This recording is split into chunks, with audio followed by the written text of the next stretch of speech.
Hello and welcome to Cardboard Geek's Cheap and Cheerful Unboxing, and the subject today is Alexander Pfisters Boonlake by DLP Games. I haven't done one of these for a long while for various reasons, but this one comes to you after my visit to UKGE. And to be fair, I had a really good time. I met Ben Burns, who Blood on the Clock Tower fame. I'm looking forward to potentially taking part in and maybe owning a copy and running some of that for some friends of mine. And also, I bought some Witcher RPG expansions, some nice playmats from Patriot Custom, my friendly local game store's offshoot business, which does a wonderful line in neoprene mats, one of which you can currently see under the box.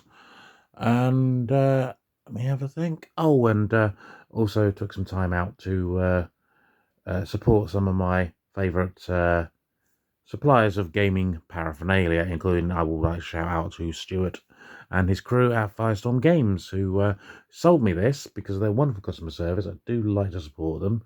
They have been responsible for pretty much my entire Lacerda collection for a start, of which I also picked up the expansion for Kanban EV from them. And generally, I think they deserve a bit of a pop as well. So, this said, we get back to the game.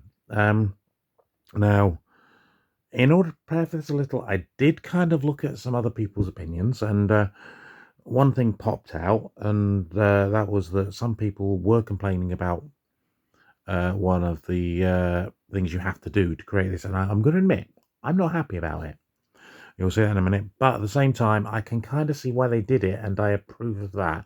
I try and actually have a fairly eco-friendly existence, and what they have done actually prevents waste. So obviously you don't know what we're talking about. So let's open the box. Let's see what's in here. I tell you this, it's a very, very solid feeling box. It feels. I mean, look, that's got a bit of heft to it, and that's kind of nice because I do like that. I do like it to have quite a lot of content inside. So let's have another look at the inside. It's a very tight box. Oh, there, nicely fitted. And first we have the rule book. Now the rule book is very colourful, and it's nicely laid out in little sections, which should make it easier. It does seem to have quite a lot of imagery. It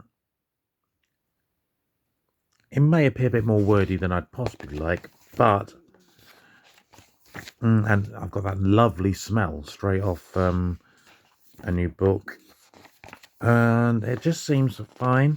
Now, I've been assured it's fairly easy to follow, so that's a good thing. I'm hoping to get a solo in later at least. And I also have a very, very good friend who knows who they are, who likes this kind of game where it just tickles that little bit of your forebrain. A large selection of colourful wooden meeples. I mean, obviously these are relatively standard. We've got the nice cowboy hatted figures there, and some houses and some cows apparently, and animals. So that sounds good to me. 3 decks of cards. Let me have a look. Dwelling house on there, quite colourful. Blacksmith. Somewhat fanciful designs. I'm not entirely sure I'm totally up with the art, but it's colourful and I like that, and I'm not overly judgmental on art. If it does the job, it's fine. Let's have open one of the things and have a look at the card quality. Let me have a look at this then, and yep, we have some they're fairly fanciful looking buildings. Yeah, quite fanciful. Okay, but it's kind of nice. There's a lot of iconography. As long as the iconography is clear and there's a good guide with some bits and pieces there, new things on that, and I think that pretty much speaks for itself. Alexander Pfister reputedly is quite up on his mechanics. Sometimes at the suffering of the theme a little bit, but at the same time, you know, it depends what you want from a game. Actually, I'll open this one because it's got people in it. The other one has buildings in. And personally, I like a good theme. I'm kind of strong in the middle of this because I like a strong theme, but I do not like a theme which causes the mechanics to suffer. So it can be difficult. If I can see that something mechanically makes sense, I'm perfectly fine with it being that, particularly if it has a theme. I'm not the world's biggest mechanics only person, but I have to admit I do like elegant mechanics, and I've been assured that this is relatively elegant. Let me have a look at these people. Yeah, okay. They're not actually overly bad. That's pretty good. Nice and colourful at least. And points for baggies. Put everything in. Now this will be something to do with what I've heard. Stickers. Which did confuse me until I found out what they were for, because the boards are double layer, but you have to stick them together and you have to punch these out. And on the boards, particularly these ones up here, some of them actually have resource and things that you will use. So they've kind of, instead of basically producing different punch boards and double layer boards, you punch out from the double layer boards, which I actually think is a good way of saving waste. So I don't mind so much I've got to stick them together with these. Worst comes to worst, I get something stronger. And that's fine. I mean, obviously the problem with board gaming is it's a lot of cardboard and often a lot of plastic. And plastic is not particularly nice for the world. And, well, cardboard requires trees, requires replanting, and we mostly have to get it all through China, which requires travel. Not the plants, obviously, and the cardboard, just the general manufacture. So here we have another double layer style punch board. I don't think this actually does anything much, but this one does have much of the mechanics. But again, they've obviously cut these on a similar machine for the way it's laid out. And we go here. Oh, well, this I kind of know is part of the double layer again, because this bit here, when it's folded together, oopsie, bang the camera, is going to be your action track. Oh, and inadvertently popped that one.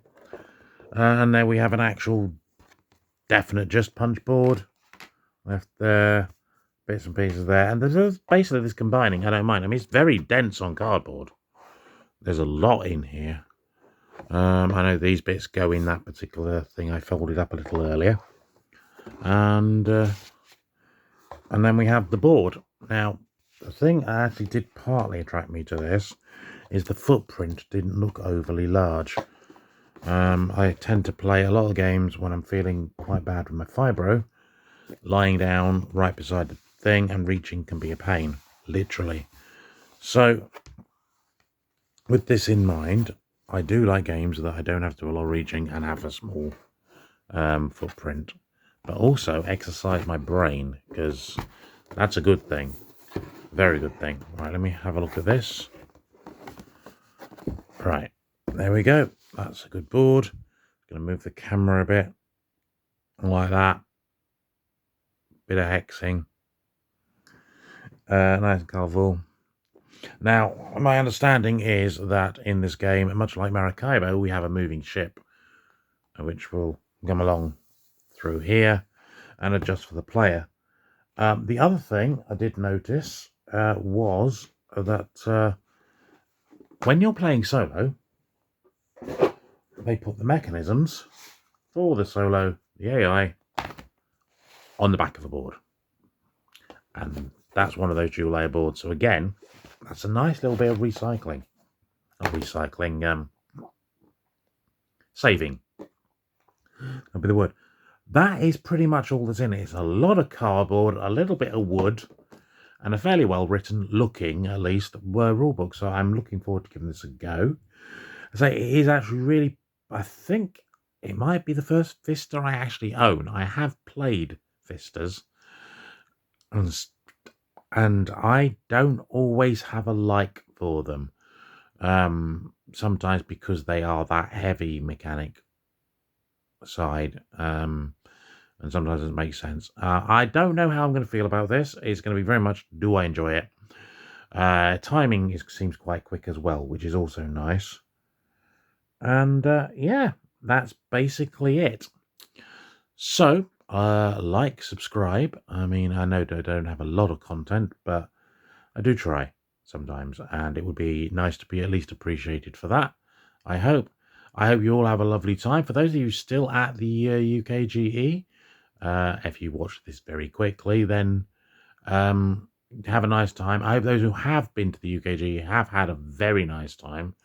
And well, there we go. Basically, thank you very much for watching. And this has been Cardboard Geek, and I'm signing out. Hopefully, won't be so long till next time. Bye.